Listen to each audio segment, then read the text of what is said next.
dorongan Prabowo dan Jokowi untuk RUU perampasan aset, analisis kebuntuan DPR, dan strategi politik. Halo Sobat EWI Live TV, kembali lagi di channel kami yang selalu menyajikan analisis mendalam seputar isu-isu politik dan kebijakan publik terkini Indonesia. Kali ini kita akan mengulas salah satu RUU yang paling alot dibahas di Senayan, RUU perampasan aset.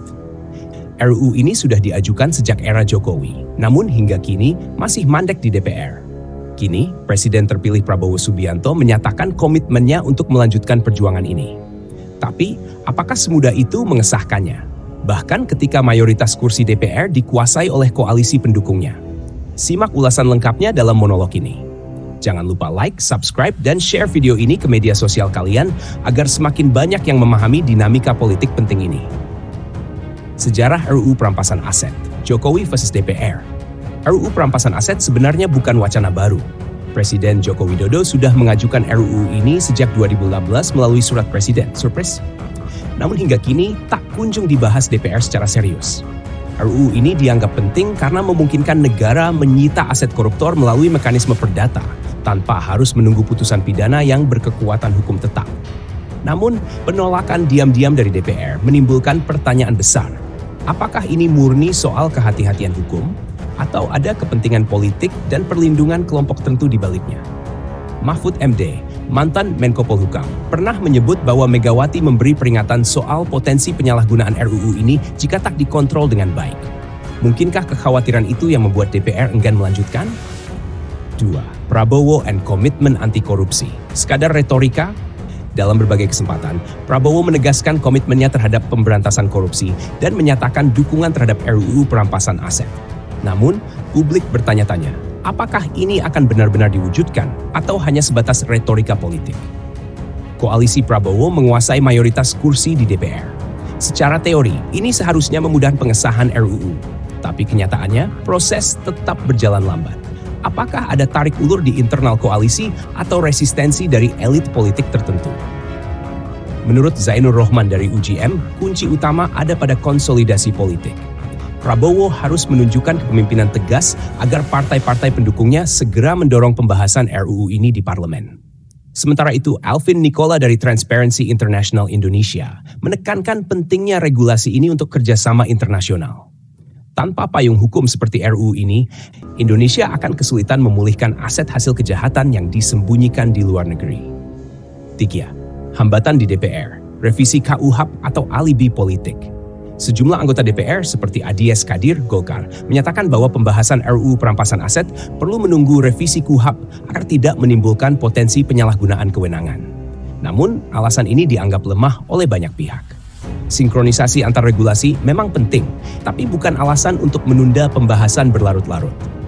Soedeson Tandra Golkar bahkan mengakui urgensinya meski tetap menyarankan kehati-hatian dalam penyusunan aturan agar tidak tumpang tindih. KPK sendiri secara terbuka mendesak DPR agar segera membahas RUU ini karena dianggap sebagai pilar penting dalam strategi pemberantasan korupsi. Jika tidak segera dibahas, RUU ini bisa jadi hanya akan terus menjadi komoditas politik tanpa arah yang jelas. 4. Opsi terakhir, Perpu sebagai jalan pintas.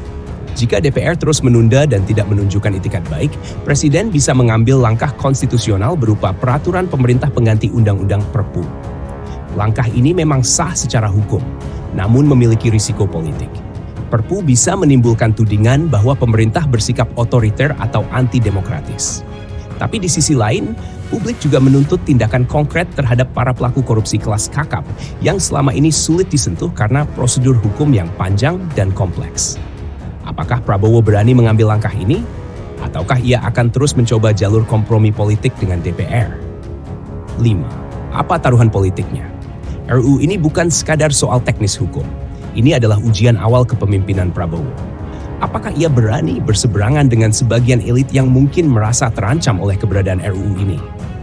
Jika berhasil, Prabowo bisa mencetak sejarah sebagai presiden yang berani mengambil langkah radikal melawan korupsi. Tapi jika gagal, publik bisa menganggapnya tak lebih dari kelanjutan status quo.